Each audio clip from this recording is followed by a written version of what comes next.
The New American Magazine has long published a congressional scorecard called the Freedom Index that rates the voting record of every single member of the U.S. House and Senate.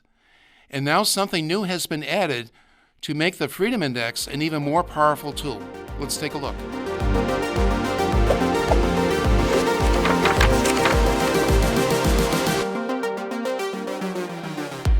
Hello, everybody. This is Beyond the Cover with your host, Gary Benoit.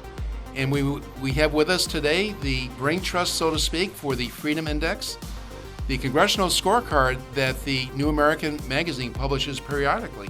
And to my immediate left is Christian Gomez. To his left is Peter Rajkowski. And finally, last but not least, Larry Greenlee. So thank you for joining the program, gentlemen. And Larry, I'd like to start with you. Why do we publish a Freedom Index to begin with?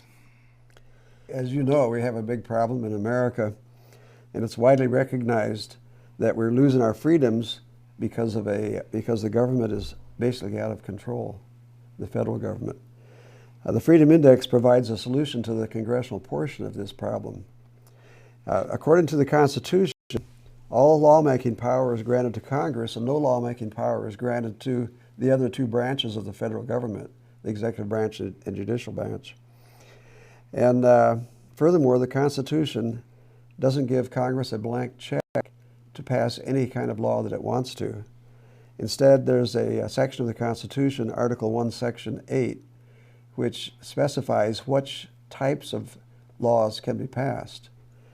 So if Congress passes a law that is not authorized under that Article 1, Section 8, then we say that's an unconstitutional law.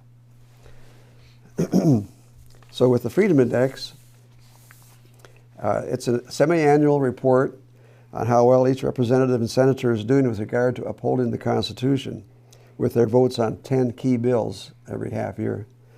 This is done by assigning a score to each member of Congress based on the percent of their votes that uphold the Constitution.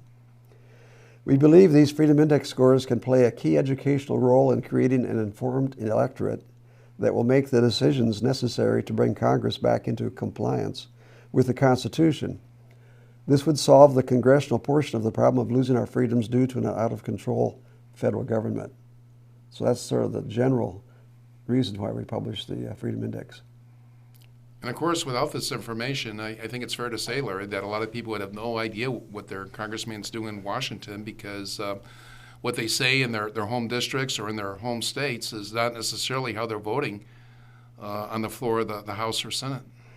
And no one's really aware of all the votes that are being made. And what we do is we focus on 10 key votes so people can look at those and see how their representatives is doing on that. Right, and I imagine sometimes that's a game changer or an eye-opener when people see, well, gee, my congressman voted for this. Yeah, and they're chosen to illustrate as much as possible constitutional principle.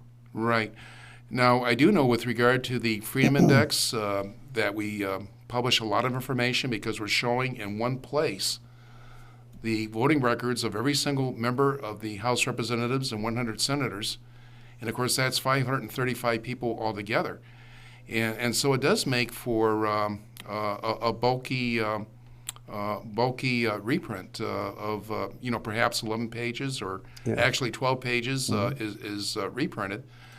But for that reason, we've come up with something new. And Christian, I'd like to turn the floor over to you. What are we doing now with the information that we've been putting out in the Freedom Index? Well, we sort of have like a blast from the past, so to speak. Some of those of you watching there may recall the old trim bulletin that the John Birch Society used to publish back in the 1970s, 80s, all the way through the early 2000s. Well, we have a very similar tool now we've brought to the forefront of the battle of educating the electorate, and that's the scorecard, Congressional Scorecard. And back in the day when we had trim, that was only for members of the House for the Tax Reform Immediately campaign. But now with the Congressional Scorecard, we not only have members of the House, but we're doing them individually for also members of the United States Senate as well. And what the scorecard is, it's essentially It's meant to be distributed by local citizens to promote and defend the constitutional principles that Larry was discussing. So we take 6 votes derived from the Freedom Index, and we place those in the scorecard. Inside will be a description of the specific votes with more detail. On the back is a little chart that shows the representative or the U.S. Senator and how he or she voted on those issues, and if there's a cost associated with the bills, as is usually the case, we have the cost per household as well on there, so you can see how much that bill is costing each American household. For example, the Build Back Better Act that was voted in the House of Representatives, huge $1.75 trillion spending bill officially. Well, that would equate to about $13,258 per household. That is huge. So we have this tool, and of course this tool is not meant to endorse any particular candidates or to try to remove anyone from office. Rather, it's meant to educate the electorate about how his or her member of Congress is doing. And there's a lot of things that you can do with the scorecard. Back when we had trim, this was printed on like legal size paper, 8.5 by 14. But now with the scorecard, these are designed to be printed from your home computer, from the newamerican.com, and Peter will discuss that shortly. But you can print these now on just ordinary 8.5 by 11 size paper, so it makes it easier to get your hands on them. It's more cost effective, and you can print them out in color, or you can print them out in black and white on colorful paper just to have more of an impact. And I'll let Peter discuss more about how you can find these and how to use it on the New American's website. Right. So to find the scorecards, you need to go to the Freedom Index page on thenewamerican.com. So if you go to the home page of thenewamerican.com, click on the tab titled Freedom Index, and then once you click there, you're at the home page. And there are really 2 ways to get to the scorecards. One of them is by typing the name of your congressman. So, for example, Ron Johnson, current U.S. Senator from Wisconsin. So I'll click search, and then I have a list of potential matches. For Ron Johnson, there's only one. So I'll click on his profile, and then once I scroll down just a little bit, there's a field where it says Select Vote Report, and then underneath it'll say 117th Congress. Well, if you open that up, you'll have multiple options. So click on the one that says Scorecard, and then click the green search button. And once you do so, scroll all the way down to the bottom of the page, and you have multiple scorecard options. You have it in a portrait format, you have it in a bifold format, and in a compact format. Oh, and then also you can customize the scorecard PDFs with your contact information.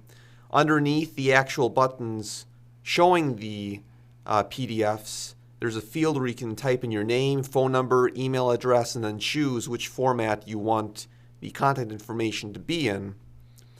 So once you do that, and then once you open that up, you're able to print either of those. Multiple options. It's you can customize it in a lot of different ways. And one very important thing I want to point out is we have a user guide for the scorecards. It's a small yellow button on the home page of the Freedom Index, and you'll find it on several other locations as well. But once you go there, there are multiple questions and then answers to those questions on how to find the Freedom Index, the scorecards, print them out, how to use them, and other really good tips like that. I don't think it can be overemphasized, Peter, just how exciting this new device is because, and I'm going to be revealing my age, but I remember back in the 1970s when the John Birch Society started the trim committees, that those had to be printed by local committees. You'd have to organize the committee, and and they would have to go to a commercial printer. But what we're really doing, Peter, is taking advantage of the technology that we have today. And to think that one person with a home computer and a home printer can print out an educational tool to wake the people and get them involved and tell them what their congressman is doing is really exciting, isn't it? Yeah, it's a very, very great development that we have, and I'm looking forward to seeing people use them to educate, both their congressmen and other constituents. Right.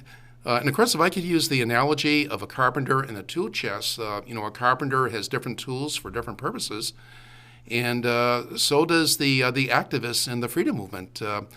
We have the Freedom Index. We will continue having the Freedom Index in the form that we've had it in the past to show the voting records of all 435 representatives and 100 senators.